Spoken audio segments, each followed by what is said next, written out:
नमस्कार।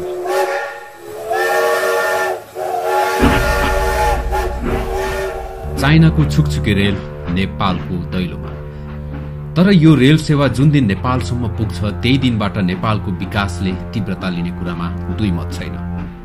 कारण एक, चिनिया पर्यटकहरूसँगै त्यहाँको उत्पादन सजिलै नेपाल भित्रिन्छ, जसको बजार नेपाल मात्र नभएर भारतको बिहार पनि हुनेछ भने त्यसको फाइदा चाइनालाई मात्र होइन नेपाललाई पनि त्यति नै हुने पक्का छ।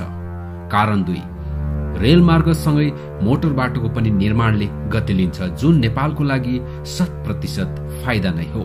कारण तीन, जसै रेलले काठमाडौँ छुन्छ लगतै यो विस्तार हुँदै पश्चिम नेपाल र लुम्बिनीसम्म फैलन्छ, जसको फाइदा फेरि पनि नेपालकै हितमा देखिन्छ। कारण चार, जब चाइनाले नेपालमा रेल सेवा विस्तार गर्दै जान्छ उसलाई एनर्जी अर्थात हाइड्रो पावरको आवश्यकता पर्दछ। सोही बेला चाइना आफै नेपालको हाइड्रो पावरमा लगानी गर्न वा नेपालले उत्पादन गरेको पावरको खपत गर्नेछ, जसको फाइदा 100% नेपाललाई नै हुने देखिन्छ। त्यसैका लागि पनि भारतले केही समय अघि नेपालको खोला नालाबाट उत्पादन भएको बिजुली बत्तीमा भारतको 51% भन्दा बढी लगानी हुनुपर्ने भनेर नयाँ नीति बनाएको छ।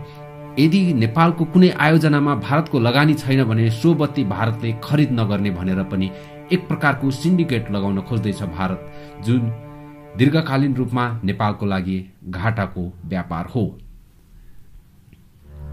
कारण 5, जसै नेपालभर रेल र मोटर बाटो बन्नेछ त्यही बेला नेपालका हरेक उत्पादनले अन्तर्राष्ट्रिय बजार पाउनेछ, जसको फाइदा नेपाललाई नै हुने पक्का छ। कारण 6, जसै नेपालका हिमाली भेगदेखि तराईका बाटोहरू रेल र मोटर बाटोले छुन्छ, भारतको बिहारको 80% भन्दा बढी बजार चाइनाले लिनेछ, जसको प्रत्यक्ष घाटा भने भारतलाई पर्ने देखिन्छ र यसको फाइदा भने नेपाललाई नै हुने देखिन्छ।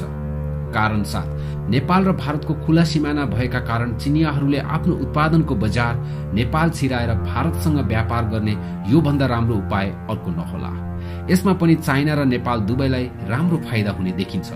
मतलब चिनिया बजार नेपालको लागि अर्को मुख्य थलो बन्नेछ। यो रेल सेवा विस्तार विरोध किन गर्यो भारतले? हो, त्यसैले यी माथि उल्लेखित नेपाल र चाइनालाई फाइदा अनि भारतको नोक्सान हुने देखेर आजको दिनमा भारतको टाउको दुखाइ भएको हुनुपर्छ।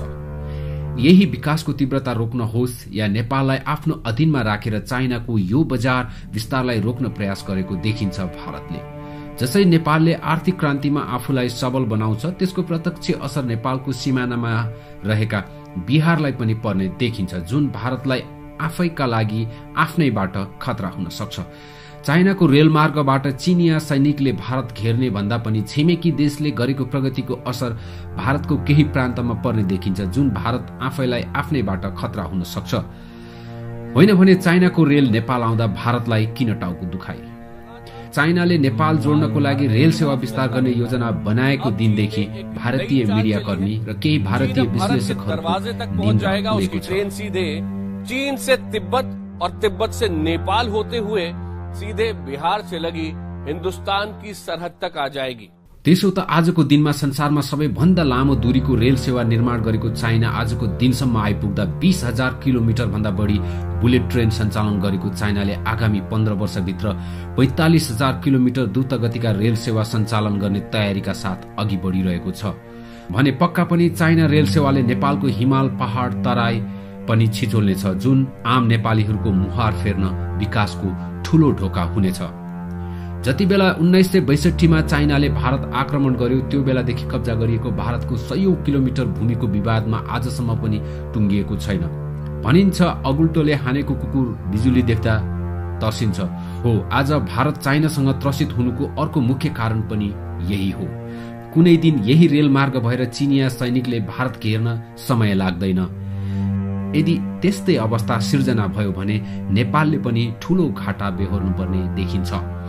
हुन त नेपाल भारत सदैवदेखिको भाइ भाइको सम्बन्ध मात्र होइन, हाम्रो धर्म संस्कृति अनि भाषाले पनि हामी धेरै नजिक छौं।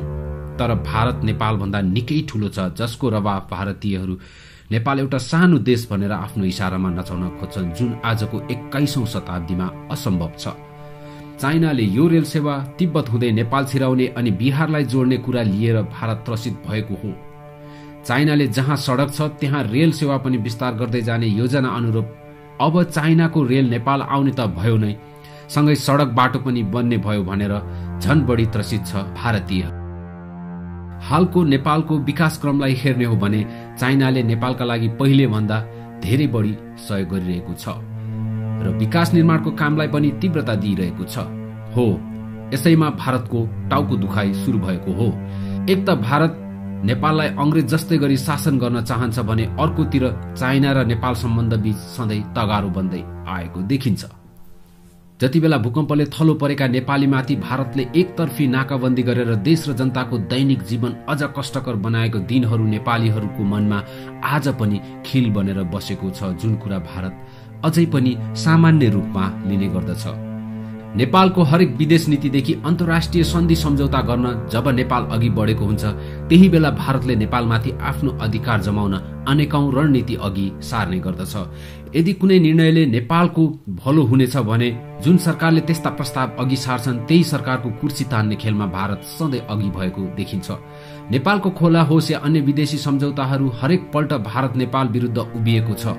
जति बेला भूकम्पले नेपाली जनताको घर ढले, लाखौं मानिस घरबार विहीन भए, हजारौं मानिसको ज्यान गयो, नेपाल तङ्ग्रिँदै गर्दा भारतले नेपालको संविधानको न्यूमा एकतर्फी नाकाबन्दी लाएर कष्टकर जीवनमाथि अझ कष्टकर थपिदियो। सो बेला नेपालको विकल्पको रूपमा अर्को छिमेकी राष्ट्र चाइना थियो, जो हर पल सहयोग गर्न अघि सरिरह्यो र त्यसमा पनि भारत नेपाल सामु सधैँ रुष्ट हुँदै आएको छ। हो, त्यही बेला थियो जति बेला तत्कालीन केपी ओली सरकारले इन्धन र सामुद्रिक व्यापारका लागि चाइनासँग सम्झौता गरे, लगतै नेपाल र चाइना जोड्ने रेलमार्ग निर्माणका लागि चाइना आफै कसिएर आउँदा भारत त्यसको विरोधमा उत्रिएको हो। हरेक पल्ट भारतले कुनै पनि विदेश नीति अन्तर्गत नेपाल र नेपालीलाई धोका दिँदै आएको छ भने कसरी असली छिमेकी राष्ट्र हुन सक्छ भन्ने सर्वसाधारण र विश्लेषकहरूको बुझाइ छ। त्यसो त भारतले नेपालको खोला नाला मात्र कब्जा जमाउन खोजेको होइन कि देश नेपाल रहे पनि शासन सत्ता आफ्नो इशारामा होस् भन्ने चाहन्छ, जुन नेपाल र नेपालीको हितमा छैन। जसको उदाहरण हाल मधेस आन्दोलनलाई मुद्दा बनाएर नेपालमाथि गरेको नाकाबन्दी अनि संविधान संशोधनमा भारतको हस्तक्षेप नै प्रमुख कारण छ कि भारत नेपालको असली छिमेकी राष्ट्र होइन भन्ने बुझेका छन् नेपालीहरूले। भारत असली छिमेकी राष्ट्र हुनलाई नेपालको भूमि फर्किनुपर्छ, कब्जा गरेर राखेका नदी नाला फुकुवा हुनुपर्छ, 1950 को सन्धि पुनरावलोकन हुनुपर्छ, कोशी नदीको अतिक्रमण र सीमा अतिक्रमण रोकिनुपर्छ, 1950 को सन्धिको असली कागज सार्वजनिक गरिनुपर्छ र सो सन्धि अनुरूप भारत लाग्नुपर्ने देखिन्छ, जुन कुरा भारत कदापि चाहँदैन। हाल चाइनाले पोखरा अन्तर्राष्ट्रिय विमानस्थल निर्माण गर्न होस् या काठमाडौँको रिङ रोड निर्माण गर्न होस्, त्यस्तै चीनले नेपाललाई 15.7 अर्ब रुपियाँ अनुदान सहयोग दिने घोषणा गरेको छ, जुन मोटर बाटो निर्माण र भूकम्प पीडितहरूको सहयोगको लागि। यो त नेपाल र नेपालीको हितको काममा सहयोग पुर्याउने जो कोहीलाई नेपाली जनताले सम्मान स्वरूप हेर्ने गरेका छन्। समग्रमा हेर्ने हो भने अहिलेको यो अवस्थामा चाइनाले नेपालप्रति देखाएको मित्रता जुन विकास निर्माणका लागि छ, यही कुरालाई भारतीयहरू आफ्नो सुरक्षा चुनौतीका रूपमा व्याख्या गरेर चाइना नेपाल सम्बन्धमा चिसो हाल्ने काम गरिरहेका छन्। जाहिर है चीन के मेगा रेलवे नेटवर्क के नेपाल में आने की आहट मात्र से नेपाल में जश्न है। उन्हें बताया और समझाया जा रहा है कि एक बार चीनी रेल आपके देश में पहुंच गई। तर भारत यो किन बुझ्दैन कि चाइनाले हालको अवस्थामा आफ्नो व्यापारलाई विश्व बजारमा पुर्याउनका लागि पनि यो रेल सेवाले महत्वपूर्ण भूमिका खेल्छ भनेर नै यो रेल सेवा विस्तार गर्दैछ। तो आपकी मुश्किलें आधी हो जाएंगी, आप कारोबार कर सकेंगे, आपका पैसा बचेगा। हकीकत यह है कि चीन नेपाली जनता को ये समझाना चाह रहा है कि अब भारत तुम्हारा बिग ब्रदर नहीं है, अब चीन तुम्हारा बड़ा भाई है। जुन दिन चाइनाको रेल सेवा नेपाल पुग्नेछ त्यही दिन नेपाल पनि चाइनाको व्यापारका लागि अर्को एउटा मुख्य पोइन्ट हुनेछ। जति बेला चिनिया बजारले भारतको 20% भन्दा बढी बजार ओगट्नेछ। यदि यही विकास निर्माणको काम हिजोको दिनमा भारतले नेपालमाथि गरेको भए आज भारत त्रसित हुनुपर्ने अवस्था थिएन। न त उसले आफ्नो भलो गर्यो न त छिमेकी राष्ट्रको नै भलो हुन दिन्छ। अन्तमा नेपालीहरूको बुझाइ भनेको चाहे भारत होस् या चाइना, जसले जे जति दिउन् या गरून्, तर हामी हाम्रो नेपाल, हाम्रो स्वाभिमान ढल्न दिने छैनौं। 21औं शताब्दीको आर्थिक क्रान्तिमा नेपालले चाइना र भारत बीच रहेर ठूलो आर्थिक लाभ लिने र सबल राष्ट्र हुन सक्ने संकेत हो यो। त्यसैले हाल सम्पूर्ण नेपालीहरूको पर्खाइ नै चाइनाको छुकछुके रेल नेपालमा भएको छ। हाम्रो उद्देश्य भनेको नेपाल र नेपालीको आफ्नो पहिचान सहित विश्व सामु सबल राष्ट्र होस्, आर्थिक क्रान्तिमा नेपाल पनि विकसित राष्ट्रहरू जस्तै सबल होस् भन्ने हो। कृपया तपाईं आफ्नो विचार हाम्रो तलको कमेन्ट बक्समा राख्न सक्नुहुन्छ। धन्यवाद।